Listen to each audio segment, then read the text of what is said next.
중국에서 듣도 보도 못한 신조어가 등장했는데 바로 전업자녀입니다. 직장 없이 가사 노동을 전담하며 부모로부터 월급을 받는 청년을 일컫는데 극심한 청년 실업이 낳은 사회 현상으로 취업 활동을 하지 않고 용돈을 받으며 집안일을 하는 자녀, 특정한 일을 직업으로 삼지 않고 집안에서 청소와 빨래, 식사 등을 하면서 부모에게 돈을 받는 자녀를 전업자녀라고 합니다.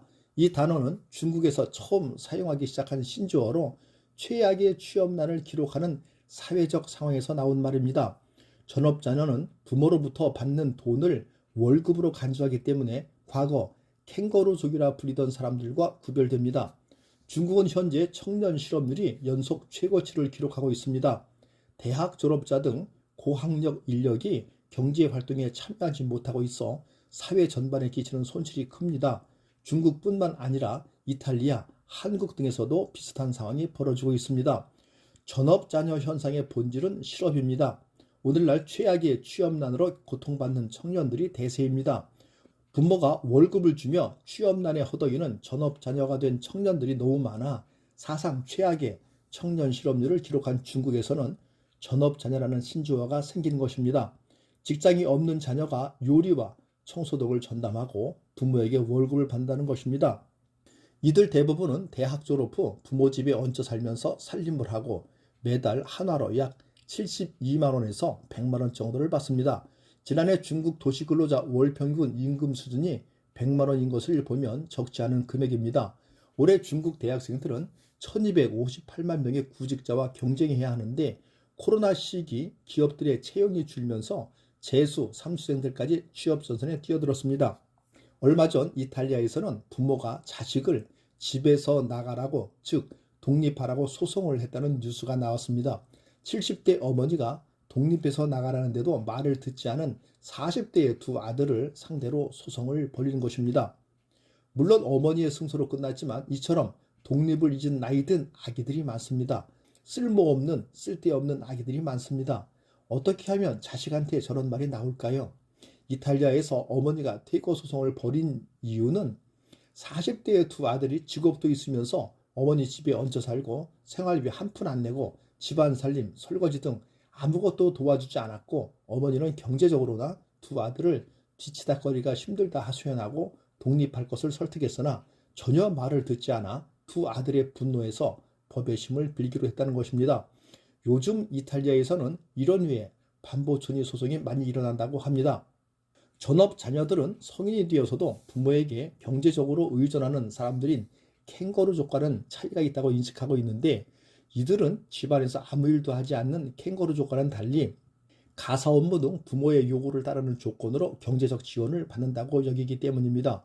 즉 전업 자녀는 치열한 취업난이나 이로 인한 스트레스 등을 피해 고향에 머무르며 부모에게 일정 금액을 받는 대신 이에 걸맞는 업무를 수행하는 것입니다. 그러나 전업 자녀는 일시적인 도피처에 불과하다는 지적도 있습니다. 실제로 공무원 시험 등에 합격해 전업 자녀에서 벗어나는 경우가 있지만 현지 언론들은 언제든 부모의 퇴직연금이 고갈할 수 있기에 불안정한 자리라면서 사실상 백수라는 불안감을 덜기 위한 방편이지 지속 가능하지 않다라고 지적했습니다. 중국에서 듣도 보도 못한 신조어가 등장했는데 바로 전업자녀입니다. 직장 없이 가사 노동을 전담하며 부모로부터 월급을 받는 청년을 일컫는데 극심한 청년 실업이 낳은 사회 현상으로 취업 활동을 하지 않고 용돈을 받으며 집안일을 하는 자녀, 특정한 일을 직업으로 삼지 않고 집안에서 청소와 빨래, 식사 등을 하면서 부모에게 돈을 받는 자녀를 전업자녀라고 합니다. 이 단어는 중국에서 처음 사용하기 시작한 신조어로 최악의 취업난을 기록하는 사회적 상황에서 나온 말입니다. 전업자녀는 부모로부터 받는 돈을 월급으로 간주하기 때문에 과거 캥거루족이라 불리던 사람들과 구별됩니다. 중국은 현재 청년 실업률이 연속 최고치를 기록하고 있습니다. 대학 졸업자 등 고학력 인력이 경제 활동에 참여하지 못하고 있어 사회 전반에 끼치는 손실이 큽니다. 중국뿐만 아니라 이탈리아, 한국 등에서도 비슷한 상황이 벌어지고 있습니다. 전업자녀 현상의 본질은 실업입니다. 오늘날 최악의 취업난으로 고통받는 청년들이 대세입니다. 부모가 월급을 주며 취업난에 허덕이는 전업자녀가 된 청년들이 너무 많아 사상 최악의 청년 실업률을 기록한 중국에서는 전업자녀라는 신조어가 생긴 것입니다. 직장이 없는 자녀가 요리와 청소독을 전담하고 부모에게 월급을 받는다는 것입니다. 이들 대부분은 대학 졸업 후 부모 집에 얹혀 살면서 살림을 하고 매달 한화로 약 72만 원에서 100만 원 정도를 받습니다. 지난해 중국 도시근로자 월평균 임금 수준이 100만 원인 것을 보면 적지 않은 금액입니다. 올해 중국 대학생들은 1258만 명의 구직자와 경쟁해야 하는데 코로나 시기 기업들의 채용이 줄면서 재수, 삼수생들까지 취업전선에 뛰어들었습니다. 얼마 전 이탈리아에서는 부모가 자식을 집에서 나가라고, 즉 독립하라고 소송을 했다는 뉴스가 나왔습니다. 70대 어머니가 독립해서 나가라는데도 말을 듣지 않은 40대의 두 아들을 상대로 소송을 벌이는 것입니다. 물론 어머니의 승소로 끝났지만 이처럼 독립을 잊은 나이든 아기들이 많습니다. 쓸모없는, 쓸데없는 아기들이 많습니다. 어떻게 하면 자식한테 저런 말이 나올까요? 이탈리아에서 어머니가 퇴거 소송을 벌인 이유는 40대의 두 아들이 직업도 있으면서 어머니 집에 얹혀 살고 생활비 한 푼 안 내고 집안 살림, 설거지 등 아무것도 도와주지 않았고 어머니는 경제적으로나 두 아들을 뒤치다거리가 힘들다 하소연하고 독립할 것을 설득했으나 전혀 말을 듣지 않아 두 아들의 분노에서 법의 힘을 빌기로 했다는 것입니다. 요즘 이탈리아에서는 이런 류의 반보충이 소송이 많이 일어난다고 합니다. 전업 자녀들은 성인이 되어서도 부모에게 경제적으로 의존하는 사람들인 캥거루족과는 차이가 있다고 인식하고 있는데 이들은 집안에서 아무 일도 하지 않는 캥거루족과는 달리 가사 업무 등 부모의 요구를 따르는 조건으로 경제적 지원을 받는다고 여기기 때문입니다.